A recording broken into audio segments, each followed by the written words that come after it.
today's episode, we have an interesting story to share. Clay Tumey recounts in some detail his years spent robbing banks. I dive deep to understand why and how did he do it and what eventually made him decide to turn his life around. Clay, you have quite a unique story here, and I'm so excited to unfold this journey of yours. Thank you so much for being here and welcome to Multispective. Thanks for having me.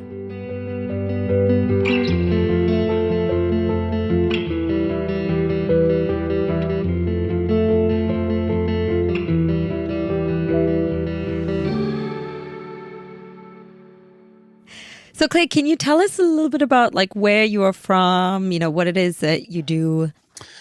Sure. Yep. I am from Dallas, Texas, here in the United States. I was born and raised here, and I've lived here most of my life, all but a few years. And I grew up in a neighborhood with a lot of my family, lots of cousins and aunts and uncles and all kinds of good stuff. And I had what most would consider a good life, a good upbringing. I mean, there's a million different ways to go from there, and I'm happy to go down any of those roads. But I'm in Dallas right now as we speak. Okay, that's awesome. So you've been in Dallas your whole life. Have you ever lived outside of Dallas? I have lived outside of Dallas briefly. When I was incarcerated for a while, I lived in South Texas. So I still lived in Texas, but I was closer to Houston, Texas, a few hours away. And that was, I don't know how long it was because I bounced around a lot when I was locked up, but I'm 43 years old. I've probably lived 41-ish of those years here in Dallas. What about in terms of with school? Where did you go to university?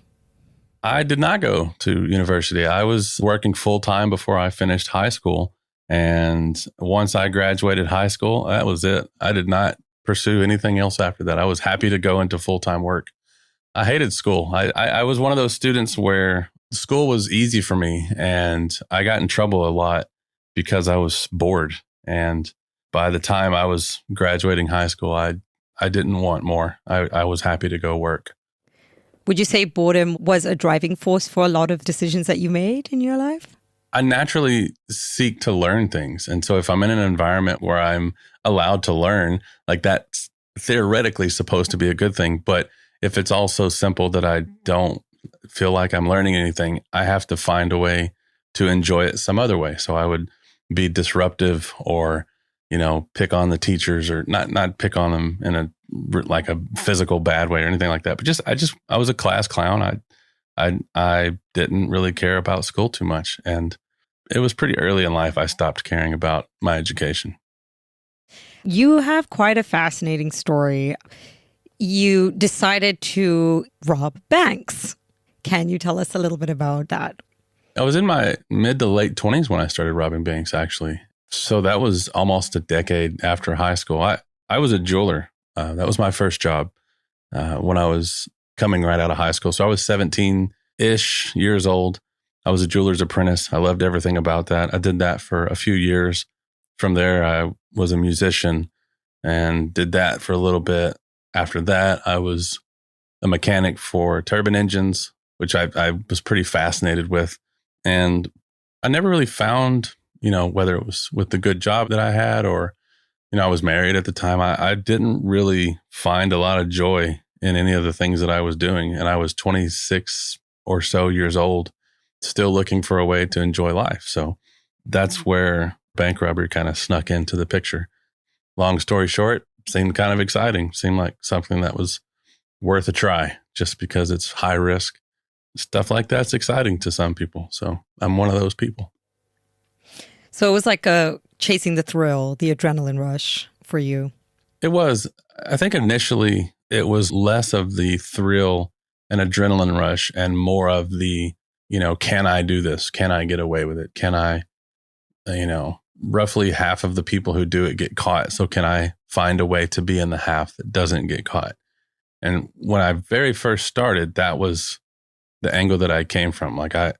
Can I do it? And so the answer was yes. And then once I experienced my first robbery, it was exciting. It was, and by the way, I should preface this by saying that I speak openly and candidly about this, and it doesn't always sound like I care. And I just want to be clear that I do care. And I'm aware of the impact that my crimes had on other people. And I don't dismiss the very real trauma that folks experienced because of me. So I don't want to put off the energy that I don't care about any of the other people. I just am very comfortable speaking about where I was at in those times. And where I was a place of, that was wild. Let's do that again. That was crazy. So I don't know, it's for some people crazy is fun. And I fell into that for a while. So why robbery? Why bank robbing? Out of all of the different kinds of options that there are out there, why did you choose this? So there's a few reasons. The easiest is that I had experience with my own bank. To make a long story short, I had an account with a relative of mine, and there was money deposited into an account that was in my name, but it wasn't mine. And I decided one day I was just going to take it. So I was able to withdraw it because it was in my name. And then I had like a change of heart, like, oh, that was a mistake. I should not have done that because now I'm going to have to answer to my family. And so I denied it. And the whole process with the bank of denying that I took that, I saw their surveillance of me going into the bank to make a withdrawal. And there was no denying that was me. So in that circumstance, like I couldn't deny to my family, like, yeah, that was me. So that was its own separate issue. But from that, I pulled the fact that the surveillance is terrible. Like, it's awful. I know that that's me because I know what I look like. But in these grainy surveillance photos, I look like everybody. Like, if you're within 30 or 40 pounds of me or a few inches of my height, roughly the same skin tone, like we all look so similar in those surveillance photos. So I literally had the epiphany from that if that's the best they have, I could probably just rob the place and, nobody would even suspect that it was me. So that's where that idea came from, and the perspective of it being like a puzzle or a challenge or something like that. Because yeah, if this is all that they have, then I have the advantage. And I wanted to put it to the test. I wanted to see, is that true? Or, is there something else that I'm missing? So that's where that earliest spark, for lack of a better word, came from. Can you walk me through that first time when you did it, from the planning, how much planning there was that was involved, to, actually making it into the bank and the whole step-by-step process? Yeah, sure. So first of all, the planning involved was, I'd say, probably 4 or 5 months. And it was a mixture of planning, like actually thinking and researching, trying to figure out what is a good idea, what is a bad idea, how might I get caught, what's the best chance of not getting caught. Like, part of that was involved in that 4 or 5, 6 months. And then also just a matter of working up the nerve to do it, because it's scary to think about. It's not normal to be like comfortable with the idea of, oh, I could totally rob this bank. Like, that's not normal. So a combination of research and working up the nerve to do it was a good, I'd say, 5 or 6 months. And in terms of research, the process was pretty simple. I just would look up other cases and see, what are people doing? How are they finding people who, rob these other banks? So I would look up as many stories as I could. This was 16, 17 years ago. So it was a while back, and Google wasn't the way that it is now. So it was AOL search bar back then. But, that's how long ago it was. Yeah, we're talking 05, 06 ish. And I would just I would just search like bank robbery and see if I could find any cases. And you can't really find stories about, folks who get away, because that's not much of a story. They don't know how they got away, so they don't really write about it, but they love to write about people who get caught. And so I just learned as much as I could about people getting caught, and I just wanted to not get caught. So the more I could take in from how other people messed up and the mistakes that they made, I feel like the more prepared I was. So leading up to the first time that I actually did it, by that point, I was so comfortable with the thought, and I knew all the mistakes that people made. Like, there's some pretty general mistakes that a lot of people make. And, like they would tell people, or they would have a friend who would drive for them, or, whatever. They would involve other people. And that was like the number one mistake that people make. And so I just didn't do that. And then another thing that folks do a lot is they get greedy. Like, they want, instead of 5,000, they want 20,000. So they really push for more money at the bank. And I didn't do that. I took whatever they gave me and I left. So there were a lot of details that I followed. I didn't want to duplicate or replicate from people who got caught. So that was pretty much my process. I mean, I just went to the bank and stood in line like a regular person and tried to not be all the people that I read about. Tried to not, repeat their mistakes. So you get over to the front of the line, you're speaking to the teller, and what do you say to the teller? Nothing. I don't say a damn thing. I have an envelope, just a regular envelope that you would like send a letter in. Simple type of little thing that I could write on the face of it. And on the front of that, I would write 3 lines. And the first line would say, give me your 50s and 100s, just the big bills.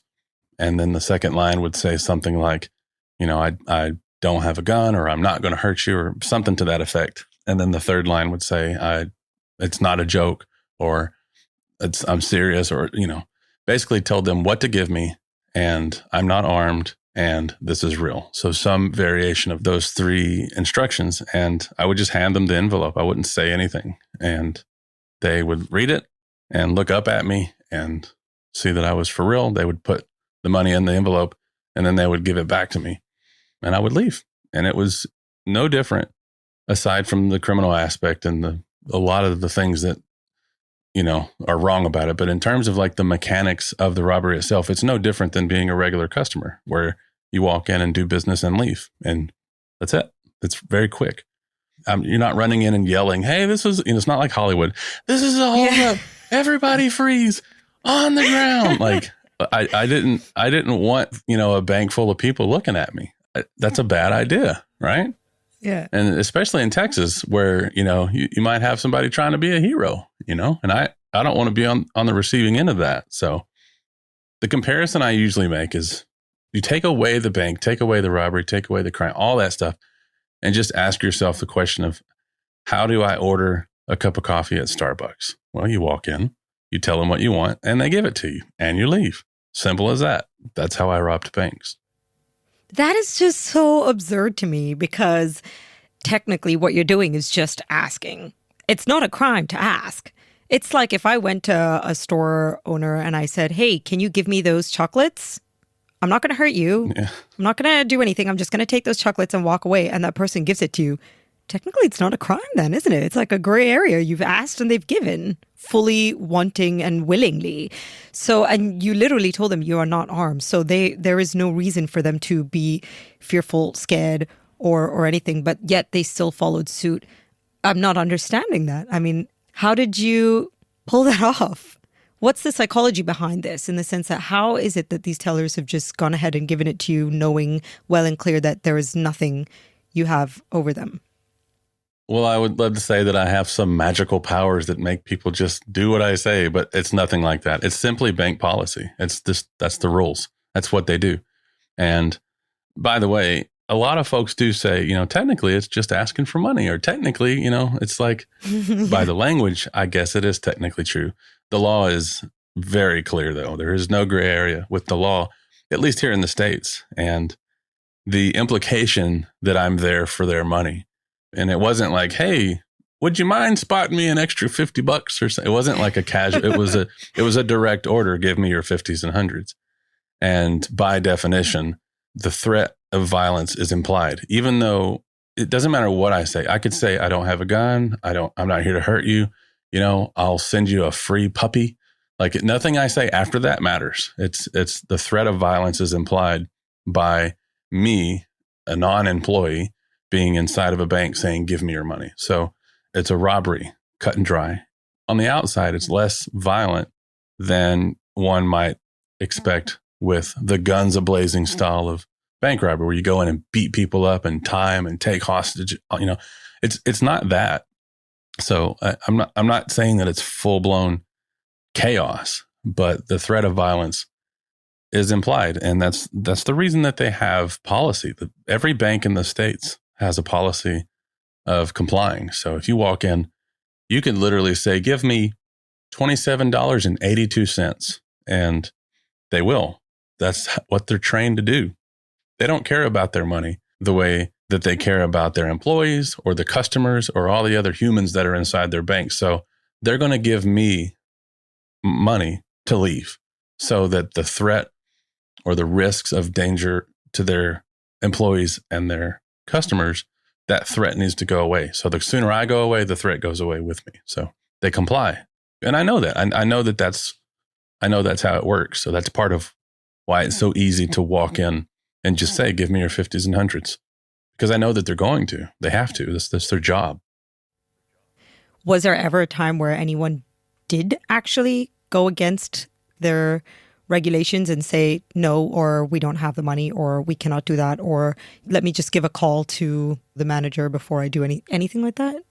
Yes. The last one that I did, and it wasn't so severe that she told me to hold on, let me call my manager. That would be hilarious, actually, if that happened. Or like, by just some weird circumstance, you get somebody who's on like their first day on the job and they don't know the role and they're calling for help just to make sure they do it right.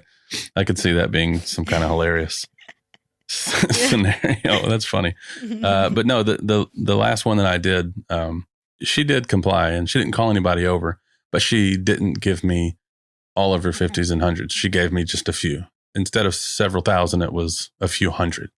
And I could tell just watching her, like I knew this is not all of your 50s and 100s. Like you have more that you can give me. And it was the only time that I spoke during a robbery. And I actually told her, I said, you can do better than that. And she shrugged and she did the, like the innocent little kid who got caught with their hand in the cookie jar. They just play dumb. And she just went, that's all I got. And what could I do? I couldn't really do anything except turn around and leave. And I mean, I could have done a lot of things. I could have jumped across the counter or I could have gotten violent some other way, but I wasn't going to do that. And she knew that I wasn't going to do that. So it was I wouldn't say brave. But something along those lines. It was a bold move to just straight up not give me all the money. And all I could do was turn around and leave. And that bothered me. That bothered me a lot. It still gets on my nerves when I think about it. I don't have a lot of like emotional reaction to it, but it does. Like it's just that one time where somebody got on my nerves because they didn't do what they were supposed to do, and I know that they're supposed to do it, and they still didn't do it. So, but yeah, that did happen one time. Oh, that's really interesting. I mean, I'm sure that maybe you knew from reading and researching that there is a law in banks for compliance, but surely you must have actually had to plan that in advance anyways, just in case, in the event.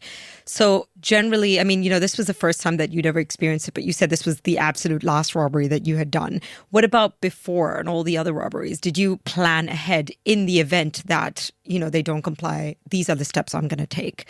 What was your original plan? I never thought about it. Honestly, it never crossed my mind for someone to not do what they were supposed to do because, again, removing ourselves from the bank robbery side of things and going to like a Starbucks order. What would you do if you went to Starbucks and they said, no, I'm not giving you your coffee? Like that's such a bizarre thing to think about that's not what they're supposed to do. So to me, it was equally bizarre for a bank teller to not comply. It was bizarre to the extent that it literally never crossed my mind. Like, what if they don't comply? I did think about, what if somebody tried to grab me? What if somebody tried to lock me in the door, not let me leave? I thought about those kinds of things because those are reasonable scenarios to expect might happen. And so I did plan for those kinds of things. I was aware of my surroundings. If this guy tried to be a hero, I knew what I would do, to handle it, or I knew what I would try to do at least. And if I walked out and somebody chased me, I had thoughts in my head about what would I do in those scenarios, because those are reasonable expectations, things that might happen. But for a teller to just basically say no, it never crossed my mind what might happen if I came across a non-compliant teller. So going back to the story then, you said that you did have some kind of like a backup plan for in case you got stopped at the door or when you were like exiting. What were those plans? Did you ever carry any weapons with you for safety, just for self-protection? I didn't carry any traditional weapons. No knives, no guns, no baseball bats or anything like that to do harm to people. I did carry a hammer strapped to like my lower leg underneath my pants, just in case if I needed to like beat my way out of a door or like a glass door where they tried to lock me in, I could just try to, break it. But it was always with the intent of escape. It was never to do, damage to another person. And granted, if somebody did try to be a hero and they tried to stop me or wrestle me to the ground, or if they physically blocked me from being able to leave, I was prepared to do whatever I needed to leave. But I was mostly worried about locked doors and, glass, like windows, or how can I break out? I wasn't really worried about hurting people too much. Did you ever have any close calls? Only the last one. The closest call I had was the last one, where there's a lot of things that went wrong. There's a few reasons that was my last bank, starting with the teller doing the whole, well, that's all I got. Sorry. And at that point, I just decided, well, I guess I leave now. So I turned around to leave. As soon as I left, she started screaming to lock the doors, like yelling loudly, like screaming, lock the doors. And I'm thinking, what the hell is this? Like, this is new also. And in like a split second, I had to make a few decisions. Like, do I just ignore her and hopefully all the attention will remain on her and nobody will see me? Or do I take off running before the door's locked? In which case, people will totally see me. If she's screaming and I'm running away from her, they will know I'm a bad guy. So I didn't run. I just walked like I didn't hear anything. And everybody was looking at her, so they didn't see me. And as I was walking out the door, there was a guy that was coming into the bank as I was walking out. And I actually told him, like, hey, it's kind of busy. You might want to go through the drive-thru or whatever. And he goes, oh, I'm just going to be here for a minute. He went to open the door and it was already locked. So I just barely gotten out before the doors were locked. And he went crazy. Like, he was mad that they locked the doors because he thought they closed early. He was upset that he wasn't going to get in to do his business. So he started kicking the door and beating on the door with his hands and fists and screaming and yelling, and actually spit on the door too. He was really, really mad. And because of that, people who came to the door to try to see where I went didn't see me. They only saw him, and he got arrested. He went to jail for the weekend because they thought that he was like a decoy, like a part, like something to draw attention so that I could get away. It's just unfortunate timing for him, and maybe a little bit of a inability to control a bad mood.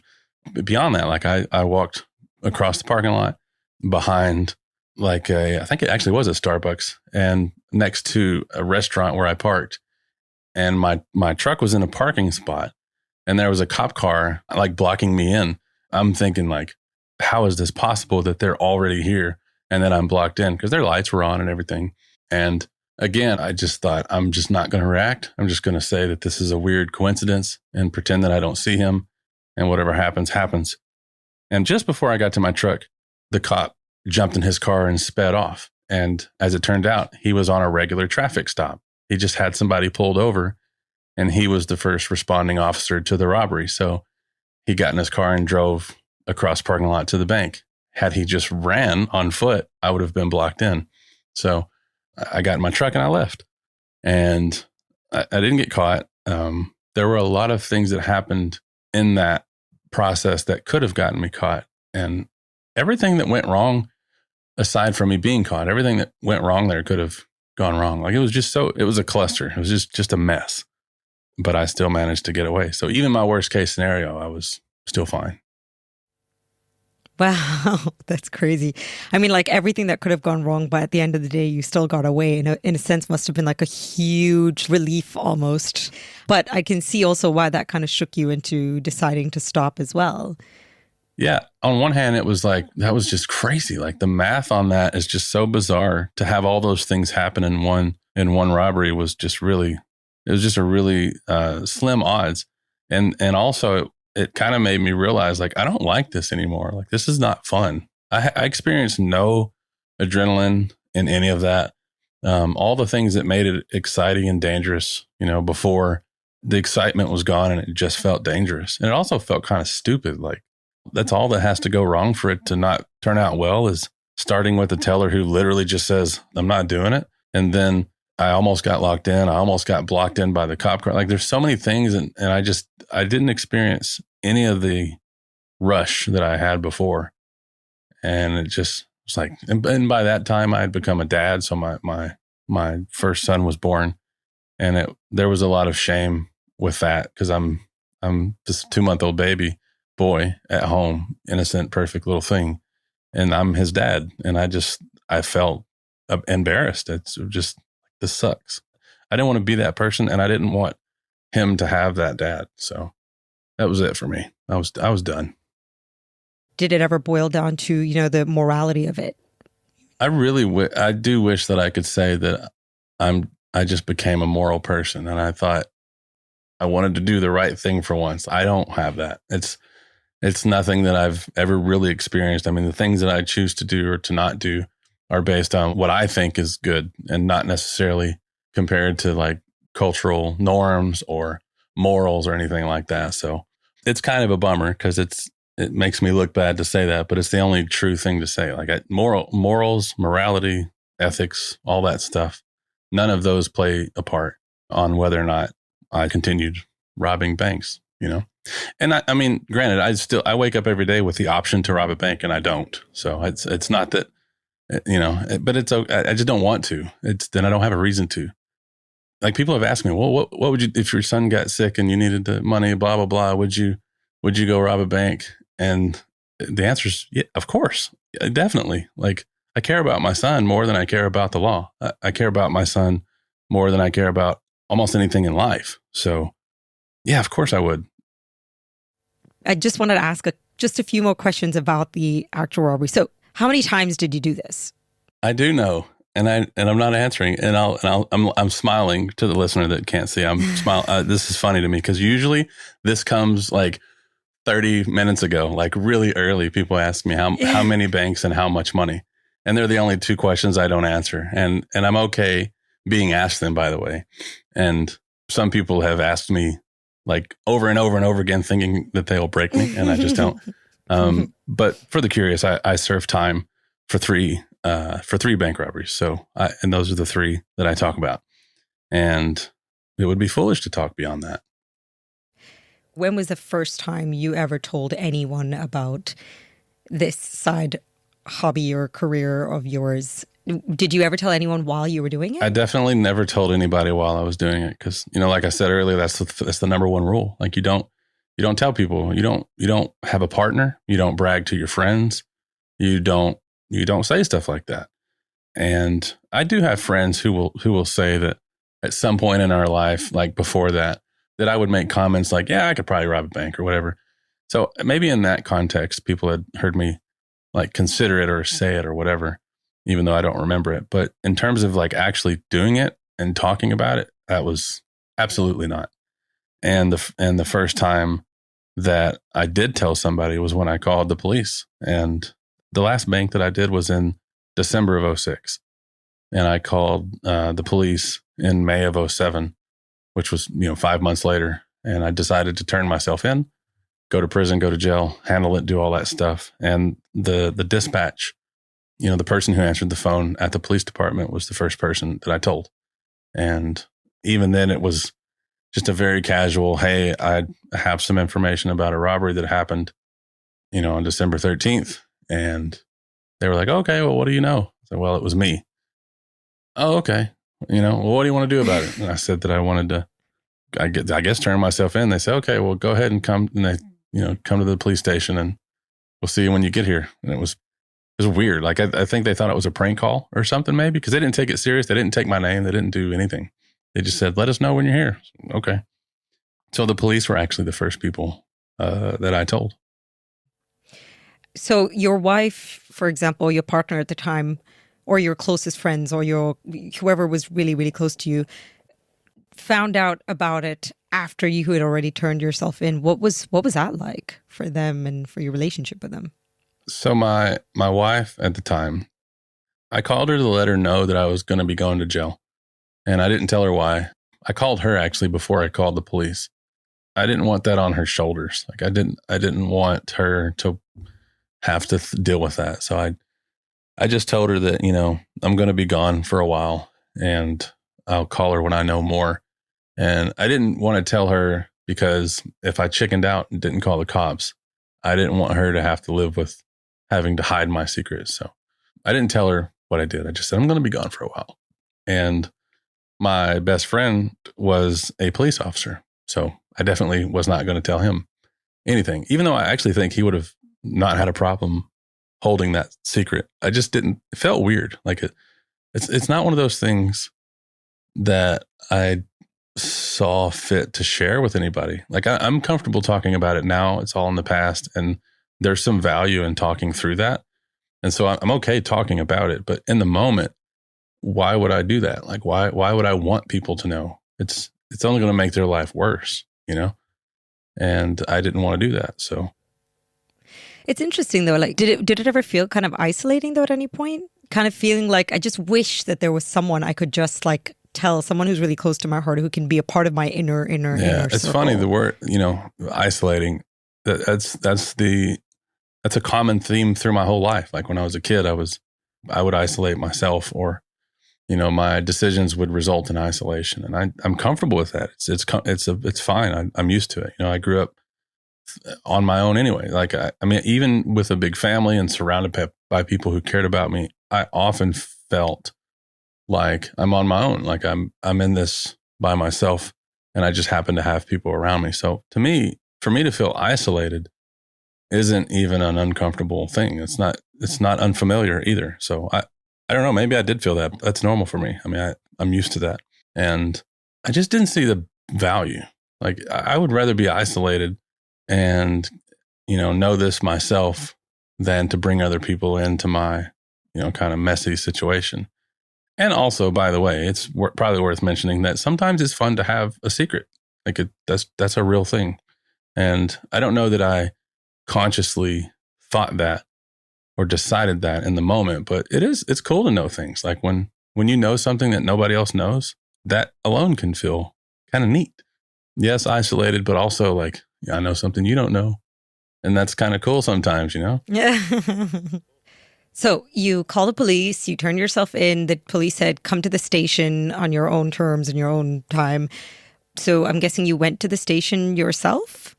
I actually went to a hotel. I was coming from another state, and I rode a bus back to Texas, and then I went to that city, and I came to the city where that police station was. I actually went to the wrong town. So I went like one town over. So I was just at a hotel, and I went to the hotel and I said, hey, I'm actually in, this other town, and I'm at such and such hotel. This was before Uber or anything like that. So I was like, do you want me to try to walk there, or do you want, and they were like, no, just stay there. We'll come get you. I was like, oh, okay. 30, 40 minutes went by. They still weren't there. And I called them back. I was like, hey, just make sure y'all have the right address. They're like, we're on our way. We'll be there in just a minute. And I went and sat out in the parking lot, just sat on the curb. And I told them, what I looked like, what I was wearing. I had a duffel bag with me. And I saw an unmarked police car kind of pull into the parking lot. I was like, oh, cool. They're finally here. And I stood up to walk to that car.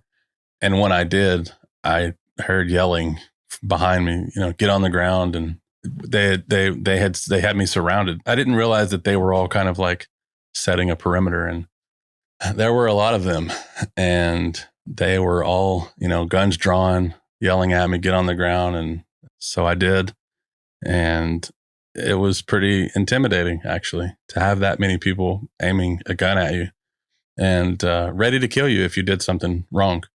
And so I wasn't worried about, like, are they going to beat me up just because they're like that? None of that crossed my mind. But I absolutely did think about, if I make a mistake, I could die. Like if I put my bag down wrong, or if I don't put my hands behind my back in the right order or whatever, when you have, 8 to 12 people with a gun pointed at you, so that all kind of crossed through my mind.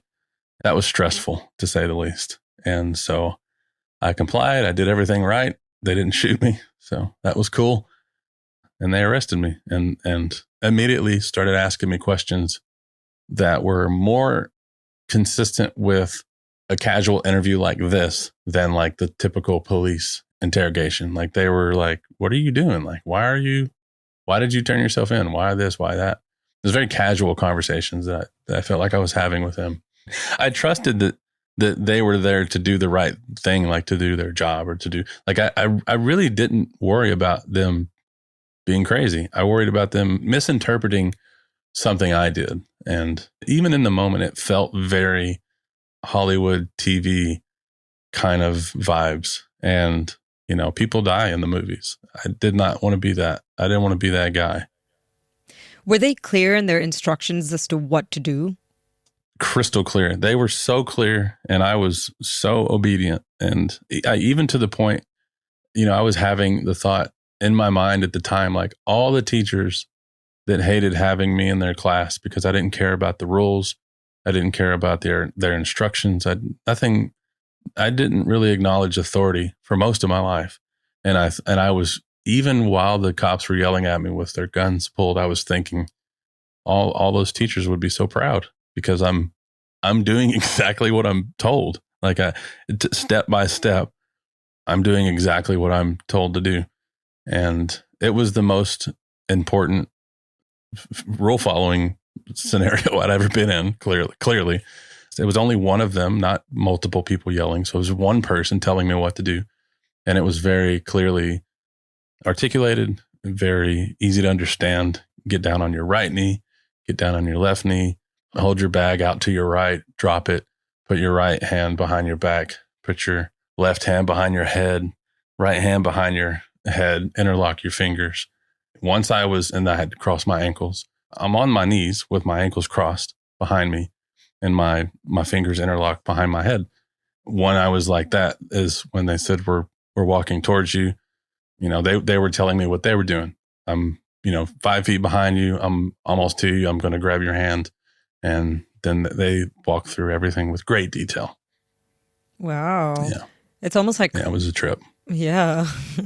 It's almost like a safe procedure, but at the same time, you're in the most like high threatening situation where it's just one wrong move and then boom, it's like, it's all over. It's crazy. Yeah, it makes sense. I mean, I think the reason they do that is for several reasons. One is the clearer they are, it's the more likely I am to understand and comply. So there's that. And then also, like, if I don't make a mistake, they're less likely to accidentally kill me, And so I think there's a lot of benefits to how they go about that. And clearly it's a well-practiced thing that they do. And, they do get it wrong a lot. And I was fortunate in my case that they didn't. So you get to the prison, and what is it like when you first get in? You go to jail first, right? Because that's where they charge you. You go to your whole court process and all that stuff. And that's where they ask you, what did you do? How many banks was it? We don't believe you. Tell us about more, blah, blah, blah. Like this whole process. If you say, I'm not guilty, you go to trial. Or you can say, I'm guilty, and they just sentence you, basically. And then after that, once you get your prison sentence, then you go to prison where you actually serve your time. And all the court stuff is over with. For me, most of it, I felt like I was waiting most of the time. It took so long for them to know how much time I was going to get. And that process was actually pretty stressful too, because I got arrested May of 2007, and I didn't know until January of 2009 how long I was going to be gone. Like, so for a little less than 2 years, I was just waiting to find out how much time I was going to get. And so it's not the fastest process in the world. Then, of course, once I did know how much time I was going to get, I was already halfway done because I got a really small prison sentence. I got a bunch of 3-year sentences, like 4 3-year sentences, and they all ran together. So I really only did a little over 3 years, like 3.5 years. But prison was a trip. Prison was, it was different. The way that I usually describe it is in prison, you're on your own. Like nobody cares because everybody's having the worst day of their life. So you're just, good luck finding somebody who cares about your bad day. And you really find out who your friends are, the people who care about you on the outside, if they support you, if they write letters, if they do whatever, come to visit you and stuff. It was an opportunity for me to learn like what kind of person I really am. Like I'm around people who don't know me, who don't care about me. And I wanted to be not a good guy, not morally speaking, but I wanted to be somebody that I could be proud of telling people about. So I wanted to be a good dad. I wanted to be, when I get out, I want to be a good dad. And when I get out, I want to be a good employee, and I want to be somebody that people look up to. I want to be a good uncle. I want people to call me when they have problems. I want, I want to be that. And so prison gave me a real opportunity to, and it sounds selfish, but to focus on just me for a good 3 or 4 years. So you mentioned your prison term was 3 years. Did you also have to pay back the money that you had robbed? Yeah, definitely. Yeah, it's called restitution. And if you steal money, you definitely have to pay that back. But it was reasonable. Like for those 3 banks, it was like, I don't remember exactly how much it is, but it was a reasonable amount of money that I could afford to pay back. I actually paid it back early. The minimum was like, I had to pay $150 a month, and it was going to be like for 10 years or something crazy like that. And I paid it back within like 3 years just to get it off my shoulders. So yeah, I paid all that back. I mean, like, that's crazy because like there are students who've graduated from universities in the US and are still paying their debts, like 20 years down the line. Yeah, and I had a better interest rate than they did, funny enough. I mean, the granted, I went to prison instead of college, but there are some things that are set up kind of weird here in the States, and that's one of them for sure. Yeah, that's crazy. So 3 years in prison, can you tell me some of the most memorable moments that you had over there? Something that really stood out to you or you go back to and reflect when you're reflecting even now? I think the number one most memorable moment for me, so there's 2 actually that I want to share. The first one was my first night in jail where, I turned myself in and got questioned for hours and hours. I finally was taken back to a cell where I was left to go to sleep for my first night in jail. And it sucks. The beds are uncomfortable. The cells are dirty. The floor is dirty. It's dark and cold, and it's just not a good place. And I slept so good. Like it's the best sleep I had had in my life, I think, at that point.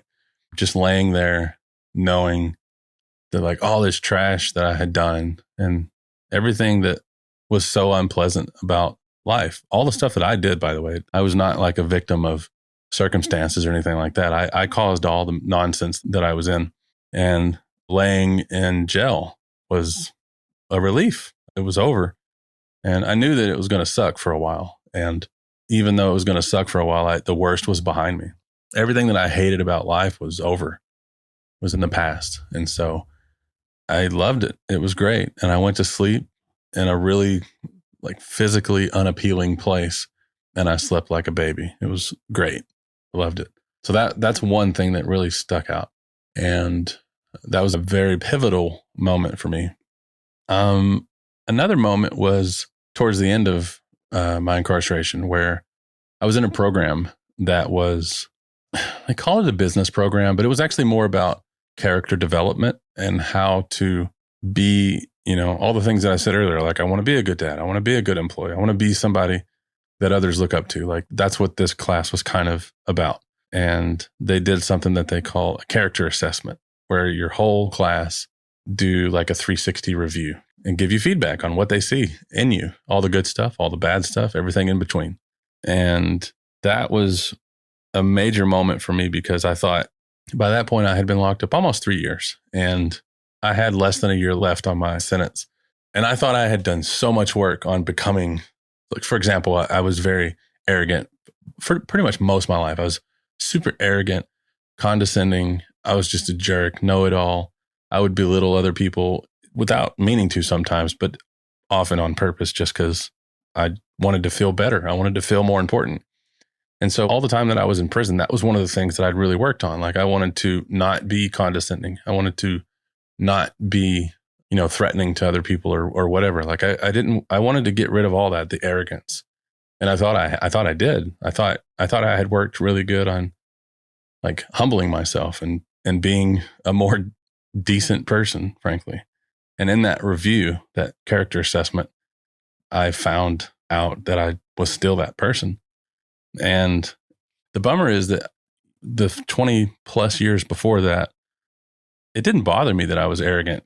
To me, I just thought, maybe just be smarter so that you won't feel intimidated, And that was really my attitude. Like, I thought If you think I'm arrogant, that's a you problem. That's not a me problem. And then I decided that that wasn't true. And so I was working very hard to not be that person. And so to find out that I was still totally that person, that actually bothered me significantly. I hated that because I was actually trying to be a better person. And I clearly, based on the review, the feedback from other people around me, I was still that. I was an asshole and I didn't want to be. And that was brutal. I hated that. It was sad. It bummed me out. Not long after that, I met someone named Susan Olesic, which is a teacher of mine now. She teaches something called the Enneagram, which is it's a psychological tool that suggests that there are 9 basic ways of going about life, and each of us have our preferred style. And the thing about that is it really kind of helped me identify what it is that makes me come across arrogantly. Like I can intend to present a certain way to you and it could still hit you wrong because I'm not putting the right emphasis on the things that matter. So long story short, meeting her, learning about the Enneagram, learning about all these things that I need to work on in my life was life-changing. I mean, it's been the reason that I've been able to be a tolerable person most of the time to others around me. Yeah, those are the 2 big moments from my time away. And in a sense, like maybe being in that environment in prison, you are literally depending on those around you, depending on the guard, you're depending on the other inmates for safety, for protection, for, resources being allocated more equally and fairly. Your cellmate is going to play a huge part. And so in a sense, you are kind of forced to now think about the other people around you just simply for your own safety. And maybe without realizing there was that kind of slow realization that was happening. Like, I need these people to like me so that I can survive in this space. You're right. And even if it's not a like or dislike thing, it could be a trust or distrust thing. Like even if they don't like me, they need to know who they're dealing with. And even if they don't like me, they need to trust that I'm not going to stab them when they're not looking, for example. So sometimes it is about being liked. Sometimes it's about being trusted. Sometimes it's about being respected. It's the whole shebang, as we say. Is prison as violent as they make it seem? Like, are guards sometimes really rough with the prisoners, or inmates really, violent with each other? It's not a happy place. It can be. I think that the only honest answer the only answer that I feel is honest is to say that much like out here in the free world, out here in the wild, as I call it, if you want to live peaceful, it's mostly doable. If you want to live violent, it's very doable. And most of that begins with your choices. And if you want to find a problem in prison, there is no shortage of problems to find. And it's also mostly doable to live peacefully. So it is true. Some guards are very dangerous, very, very scary people because they have authority and they have power that makes them scary, and they can do things that, who are you going to call? There's no 911 in prison.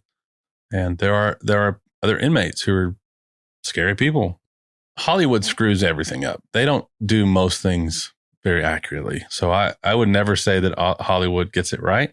But I will say that in prison, there's no shortage of whatever you're looking for. So if you want to find peace, there's people who will help you find it. If you want to find violence, there's people who will help you find that too. Did you ever find yourself entangled or targeted? Not targeted. I did run my mouth a little too much sometimes. I played chess, and it's relevant to know that in prison, a lot of the games that we play, like dominoes or chess or cards or whatever, it's like half of it is the competitive event that's taking place on the table. I'm trying to beat you. And then another half is trash talk. Like I'm talking trash the whole time, right? And it's just a way to enjoy. It's just how it is. And everybody's cool with it. There are lines that you can't cross if people know the lines, and it's fine. But one of the things is prison is extremely segregated by race. And so as a white guy, I I played chess, which is mostly a black person's game on the inside. Now, that doesn't mean I'm not allowed to play with him. It doesn't mean that I'm looked at weird if I do, but it's worth knowing that if I'm good at chess, I'm a white guy who's good at a black game.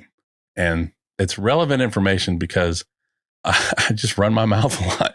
And there were times where I didn't necessarily do anything wrong, but I kind of just lost track of where I was.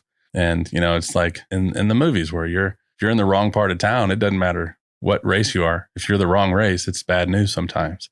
And so there were a few moments where I was reminded of like, hey, tone it down. But I never got like beat up or jumped or anything like that. There were a couple times where I think I probably dodged a bullet, but it's all good. Makes for fun stories. Yeah. Was there ever a part of you that felt that some of the segregation, the racial segregation, was actually perpetuated by the guards? I wouldn't say they perpetuated it. They allowed it. And, there's a lot of folks who won't enjoy hearing this, but on the inside in prison, segregation helps maintain peace. And it's not seen as evil on the inside. So, and a large part of that is that there's no, like segregation is me deciding to hang out with my people, you deciding to hang out with your people, and then we both respect that. And so there can be some like intermingling. Like I said, I'm a white guy playing a black game, so that's cool. It's very rarely looked at as a supremacy thing. It's more of a, soccer fans hang out with soccer fans, baseball fans hang out with baseball fans. And we do that in the wild, out here in the free world. We do that automatically with all kinds of stuff. Christians hang out with Christians, and people are just like, that's cool. That's normal. If you can do that in a way that's peaceful and respectful, it's okay. It's fine. It's tricky to come out of prison with that mentality because out here, it's like people freak out and they're like, you can't say that. You can't be like racial segregation is bad. And I'm like, I'm not trying to make my neighborhood all white. So that's not what I mean by racial segregation is okay. And I see the need where it exists. And on the inside, it's a safety thing. And I know that I can trust people from my race. And that's not just because of me and my race. Other folks know that with their race. And I think the guards are grateful, frankly. I think they like it. And they don't have to perpetuate it because we do that ourselves and they allow it to exist. They go further than that, especially in federal prisons with like gang affiliations. So if you're in a gang, they will try to house you with people from your gang. And, it sounds bizarre out here in the free world to think about that. Like, why would you want to put gang members together and because it sounds like it makes it more dangerous. The reality is it makes it more safe because you don't have enemies sharing a cell. And it's a bizarre way to go about finding peace. And it's one of those things that I would not have accepted as truth before I went to prison. And I saw it work too well for too long. So it's a weird topic and I'm comfortable with it, but yeah. Yeah. Well, what about in terms of like your reason for sentencing or your crime committed? Do you get a level of respect or maybe spat on for being sentenced for certain crimes? Yeah, your crime definitely matters. I think for the most part, nobody cares what you did. If you're there in prison for like just random stuff like burglary or running drugs or, all the different things, car theft, all the things that people do to go to prison, nobody really cares. There are certainly crimes that are looked down on. Sexual offenses are the worst. And if it's on the elderly or like kids, it's even worse. A sex offender, we call them chomos, which is short for child molesters. It's the worst. You're going to have a bad time. And they are extorted. And so if someone comes in and they have like a sexual assault on a child on their record, we all know it. Like you can't hide from stuff like that. And instead of taking advantage of that person physically, what's more likely to happen is for someone to approach them and say, hey, everybody knows this about you. And for $50 a week, we'll keep you safe. And so that person has to pay $50 a week to whoever. And then everybody in the unit knows this person is paying that person for safety. So leave them alone. Because if I'm paying you $50 a week and somebody comes along and beats me up and I get transferred, you just lost $50. And so now it's a problem for more than just that one person. I don't know if that makes sense, if I'm explaining that well, but basically it's just run of the mill extortion, right? It's often decided by race who has first shot. So if it's a white guy, the white people have priority. So, and if it's a black dude, then the black people do so. And if you pay, it's a safe life, but that price goes up and it's very unpleasant to have to pay for safety. And if you don't, so if it's, say it is a black dude and the blacks approach him and say, hey, $50 a week, blah, blah, blah. And he goes, I don't need to do that. Then it's open season. Anybody else can do whatever they want. And if they don't pay for protection, they don't have safety. So that exists on that end of the spectrum. On the other end of the spectrum, there are crimes that people are more fascinated by. So like high profile murder cases or bank robbers is in that category, where people are wanting to talk with you simply because of your crime. And it's the same out here as it is in there. It's a free pass in a lot of ways. People think it's interesting. They want to ask you a million questions. So, how was it for you reintegrating back into society when you got out, in terms of with jobs, with everything else? It was tricky. I mean, getting out of prison, you feel like everybody knows that you just got out. You feel like there's a scarlet letter, on your chest or on your back or whatever. And people know, even though you dress like them and you look like them and you do, all that stuff, you just feel like people know, and it's uncomfortable, going to the store and all that stuff and driving down the road. And it's weird getting used to being in a car, and going fast and stuff like that. All the little things that you never think about. It's strange. I got a job really fast. I was fortunate. I had an interview my first week out and I was hired on the spot. It wasn't like a good job. I wasn't making a ton of money. It was basically pretty close to minimum wage, not quite. And even going to work, like I was just convinced, like everybody here knows that I just got out of prison. That's a weird thing to kind of carry because I didn't want people to be scared of me. I thought that they were. I was afraid to go into like a store, and I didn't want people to be scared of me. And I don't feel scary. Like I don't feel like I'm somebody you're supposed to be scared of. But I also just got out of prison, and I just assume that people know that. And it's a trip. It's not fun. So those first few weeks in particular, few months even, there's all of that, plus going to sleep at night wondering, why am I in such a weird position? Like, what did I do? Like, it's easy to answer the question of what did I do? Like, I robbed banks. I went to prison. Like, that part's easy. But there's so many people who don't do that. I assume that you've never robbed a bank. I assume that you've never been to prison. And that's like the normal way to live life, is to not do that. And what's broken with me to where I couldn't go through life and avoid that? So a lot of insecurities, a lot of wondering, like, am I ever going to be able to get past this? And to some extent, I kind of don't want to. Like, I don't want to forget anything that I experienced because I don't want to repeat it. I don't want to do it again. And I also want to be able to connect with people who might be going through that right now. So it's tough to navigate all the emotions that come along during that time. And that's before you even talk about, if you're a felon, you can't get an apartment. Nobody wants to really, housing is a pain in the butt. It's not easy, and it's not fun. And there's no program to make it doable. There's no magic thing for it to just be like, hey, you just got out of prison, do this thing and everything will be okay. Like, that doesn't exist. I have a parole officer. I have to call a number every night, and I might be subjected to a random, drug test, even though I have no drug history.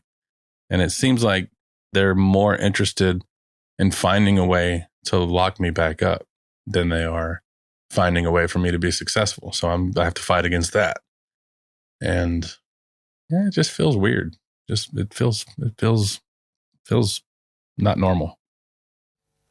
Did you open up a bank account for yourself after?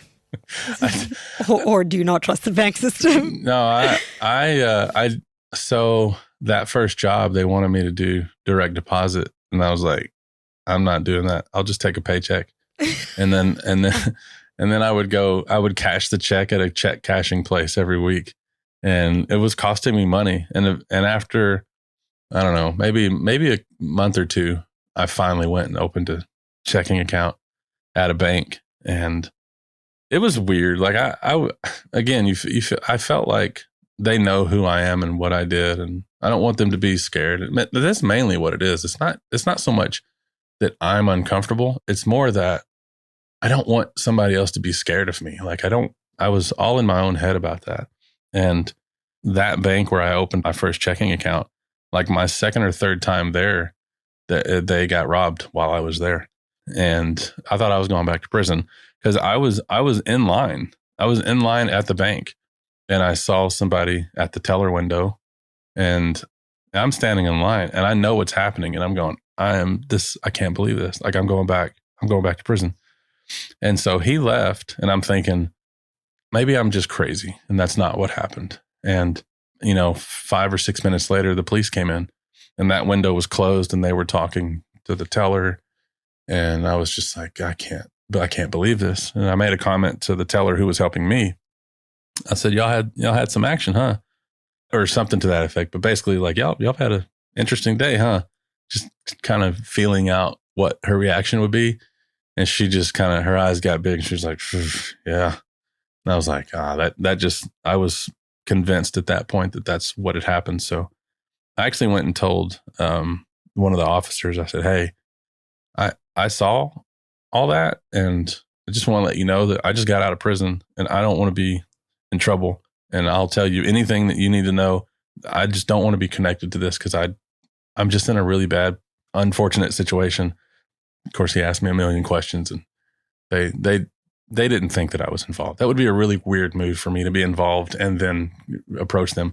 But the bummer is, as any police contact, I have to report to my PO, and that alone can get you reincarcerated. So it was a really high stress. Like, 10 years later, it's kind of like a goofy story to tell.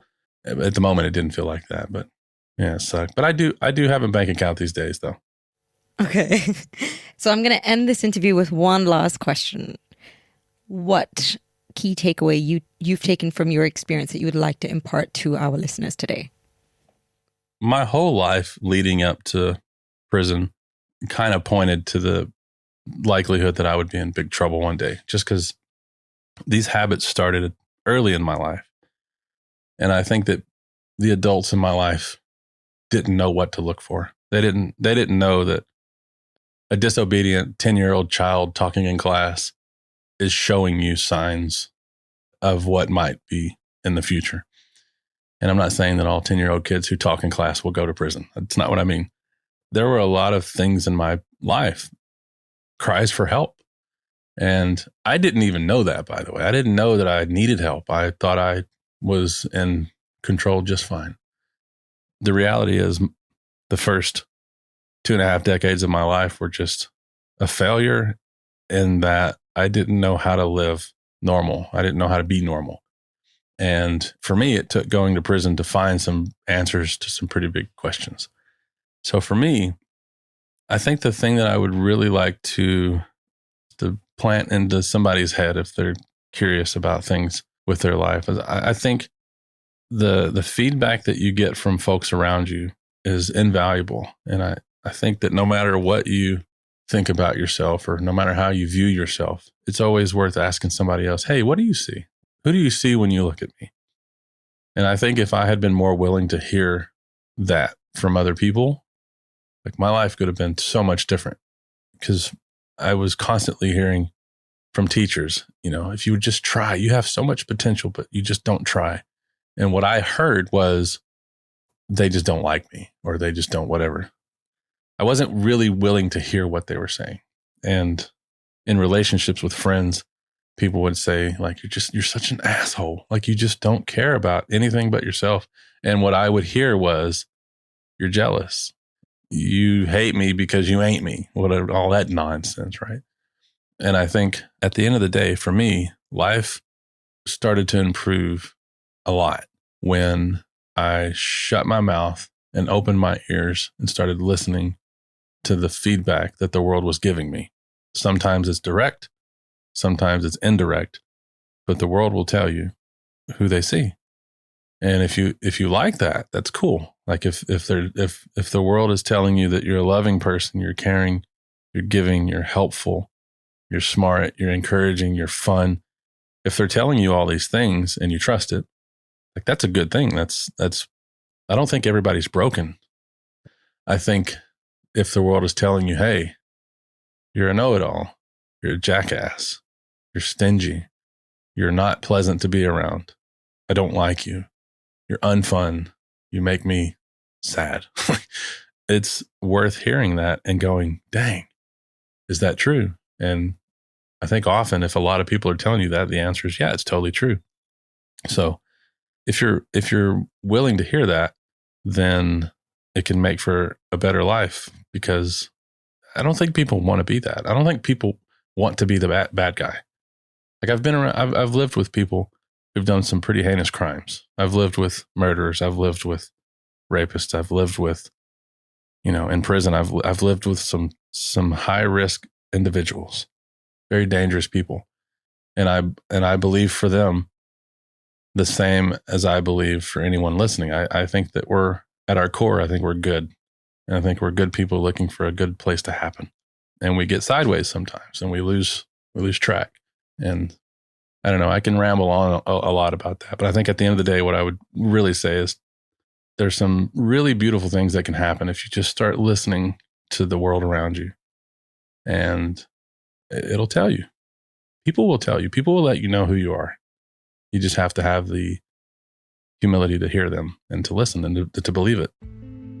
I like that question. Thanks for asking it. If you enjoyed the episode and would like to help support the show, please follow and subscribe.